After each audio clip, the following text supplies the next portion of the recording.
ધાનેરા તાલુકાના ફતેપુરા ગામમાં પશુપાલકો દ્વારા પક્ષી પ્રેમનું અનોખું ઉદાહરણ પૂરું પાડવામાં આવ્યું છે, જ્યાં લુપ્ત થતી જતી ચકલીઓને બચાવવા માટે તબેલાઓમાં માળા અને પાણીના કુંડાની સુંદર વ્યવસ્થા કરવામાં આવી છે। ગૌશાળા અને સ્થાનિક પક્ષી પ્રેમી યુવાનોના સહયોગથી છેલ્લા 6 વર્ષથી ચાલતું આ અભિયાન આજે સમગ્ર પંથકમાં જીવદયાની મિસાલ બની ગયું છે। આજે જ્યારે સોશિયલ મીડિયા પર વિશ્વ ચકલી દિવસ નિમિત્તે અનેક પોસ્ટ જોવા મળી રહી છે, ત્યારે ધાનેરાના ફતેપુરા ગામના પશુપાલકોએ આ પક્ષીને બચાવવા માટે ગ્રાઉન્ડ લેવલ પર પ્રશંસનીય કામગીરી કરી છે। એક સમયે ઘર આંગણાની શાન ગણાતી ચકલીઓ હવે શહેરી વિસ્તારોમાં ઊંચી ઇમારતો અને બદલાતી જીવનશૈલીને કારણે ઓછી જોવા મળે છે, પરંતુ ગ્રામીણ વિસ્તારોમાં હજુ પણ તેની ચીંચી સાંભળવા મળી રહી છે। ફતેપુરા ગામના દેવકરણભાઈ ચૌધરી જેવા અનેક પશુપાલકોએ પોતાના પશુઓના તબેલામાં ચકલીઓ માટે આશરો ઊભો કર્યો છે। પક્ષી પ્રેમીઓના મતે છેલ્લા 25 વર્ષમાં દેશમાં ચકલીઓની વસ્તીમાં અંદાજે 52% જેટલો મોટો ઘટાડો નોંધાયો છે, જે ચિંતાનો વિષય છે। આ પરિસ્થિતિમાં પશુપાલકોના તબેલા ચકલીઓ માટે સૌથી સુરક્ષિત અને સરળ જગ્યા સાબિત થઈ રહ્યા છે, કારણ કે ત્યાં માળા બાંધવાની જગ્યાની સાથે સાથે પક્ષીઓને ખોરાક માટે ચણ અને પીવા માટે પાણી પણ આસાનીથી મળી રહે છે। ફતેપુરા ગામની ગૌશાળા દ્વારા છેલ્લા 6 વર્ષથી સેવાભાવી યુવાનોના માધ્યમથી ચકલીના માળા અને કુંડાનું વિતરણ કરવામાં આવે છે, જેનો લાભ લઈને ગ્રામજનો પોતાના ઘરે અને તબેલામાં આ માળાઓ લગાવી રહ્યા છે।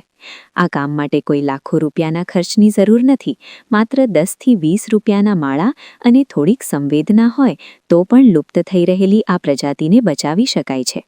દેવકરણભાઈએ પોતાના તબેલામાં એક નહીં પણ અનેક માળાઓ લગાવીને પક્ષીઓને સુરક્ષિત આશરો આપ્યો છે, જે અન્ય લોકો માટે પણ પ્રેરણારૂપ છે। આ ઉપરાંત ધાનેરામાં માનવ સેવા સંગઠન જેવી સંસ્થાઓ પણ દર વર્ષે ટોકન દરે માળા અને કુંડા આપીને આ અભિયાનને વેગ આપી રહી છે। વધતી જતી ગરમી અને કોન્ક્રીટના જંગલો વચ્ચે ચકલી જેવા નાના પક્ષીઓને બચાવવા માટે આ પ્રકારના પ્રયાસો ખૂબ જ જરૂરી બન્યા છે। જો દરેક વ્યક્તિ પોતાના ઘરે કે વ્યવસાયના સ્થળે પક્ષીઓ માટે આવી નાનકડી વ્યવસ્થા કરે તો આ પક્ષીઓનો કલરવ ભવિષ્યમાં પણ સાંભળવા મળી શકે છે। ફતેપુરાના પશુપાલકોએ સાબિત કર્યું છે કે જો મનમાં જીવદયાની ભાવના હોય તો સીમિત સાધનો વચ્ચે પણ પ્રકૃતિનું જતન કરી શકાય છે। આજે મોબાઈલના સ્ટેટસમાં ફોટા મૂકવા કરતાં આવી નક્કર કામગીરી કરીને આ પક્ષી પ્રેમીઓએ સમાજને એક નવો રાહ ચીંધ્યો છે। સમયમાં આપણે પાકા મકાન થઈ ગયા છે, કાચા મકાન હતા લુપ્ત થયો, પાકા કરવા વગર સિમેન્ટના, એટલે ચકલીઓને સંખ્યા ઘટવા લાગી છે। તો આ સમયમાં માળા બાંધવા જરૂરી છે। અમે 2022થી ગૌશાળામાં વિતરણ કરી છે માળાનું સોતવાડા ગામમાં, અને અમારે તબેલામાં હાલ બાંધેલો છે।